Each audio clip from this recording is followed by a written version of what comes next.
കേരളത്തിൽ ഇന്നുള്ള ഈ ഭീകര അന്തരീക്ഷത്തിൻ്റെ കാരണം ഗവൺമെൻറ്റിൻ്റെ തെറ്റായ സമീപനമാണ്.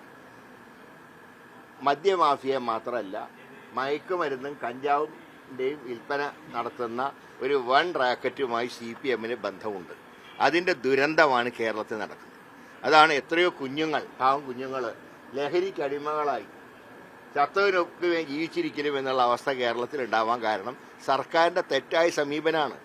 ഞാൻ പറയാം, പാലക്കാട് ബ്രൂവറി യൂണിറ്റിനൊക്കെ ഒരു കാണിക്കുന്ന താല്പര്യം പാവപ്പെട്ട ആശാ വർക്കർമാരുടെ ഓണറേറിയം കൂട്ടുന്ന കാര്യത്തിൽ സ്വീകരിക്കുന്നുണ്ടോ? സമരം ചെയ്യുന്നവരെ ചീത്ത വിളിക്കുക, എന്തൊക്കെയാ പറയുന്നത്?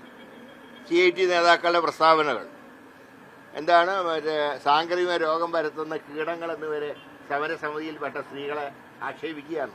ഇപ്പോൾ സുരേഷ് ഗോപി റെയിൻകോട്ടും കൊടയും കൊടുത്തു, അത് അദ്ദേഹത്തിൻ്റെ ഇഷ്ടം.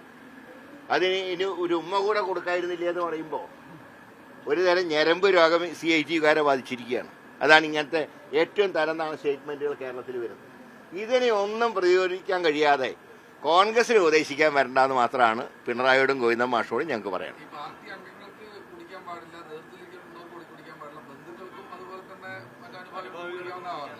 അല്ല, മദ്യപാനം ദോഷമാണെന്നുള്ള കാര്യത്തിൽ ആർക്കും സംശയമില്ല.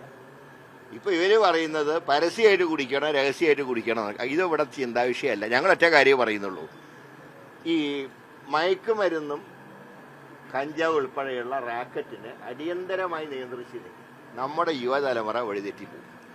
അപ്പോൾ അതിനെ പ്രതിരോധിക്കേണ്ടത് ഗവൺമെൻറ് ചുമതലയാണ്. CPM-കാർക്കോ CPI-ക്കാരോ ലാർജോ സ്മോളോ അടിക്കുന്നത് ഞങ്ങൾക്കൊരു വിഷയമല്ല. അത് പൊതുസമൂഹത്തിൽ ചർച്ച ചെയ്യേണ്ട കാര്യമുണ്ടെന്ന് എനിക്ക് തോന്നുന്നില്ല. അങ്ങനെ മദ്യം തെറ്റാണ് എന്നുള്ളത് വിശ്വസിക്കുന്ന ഒരാളാണ് ഞാൻ ഒരു തരത്തിലുള്ള മദ്യപാനത്തിനെയും ആര് ചെയ്താൽ അനുകൂലിക്കുന്ന ആളല്ല. മദ്യവർജനം ഞാൻ അത് ധൈര്യമായിട്ട് പറയാനുള്ള അവകാശം എനിക്കുണ്ട്. അത് സ്മോൾ കഴിക്കുന്നവരോ ലാർജ് കഴിക്കുന്നവരോ അവരെ അഭിപ്രായം പറഞ്ഞോട്ടെ. പക്ഷെ ഒറ്റ കാര്യം ഞാൻ പറയുന്നുള്ളൂ, യുവതലമുറയെ വഴിതെറ്റിക്കുന്ന സമീപനം സ്വീകരിക്കുക.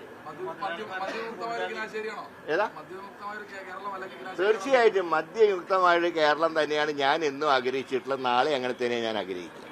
ഞാൻ ഇതുവരെ ഇത് രണ്ടും പരീക്ഷിച്ച് നോക്കിയിട്ടില്ല, ഇനി ജീവിതത്തിൽ പരീക്ഷിക്കാനും പോകുന്നില്ല.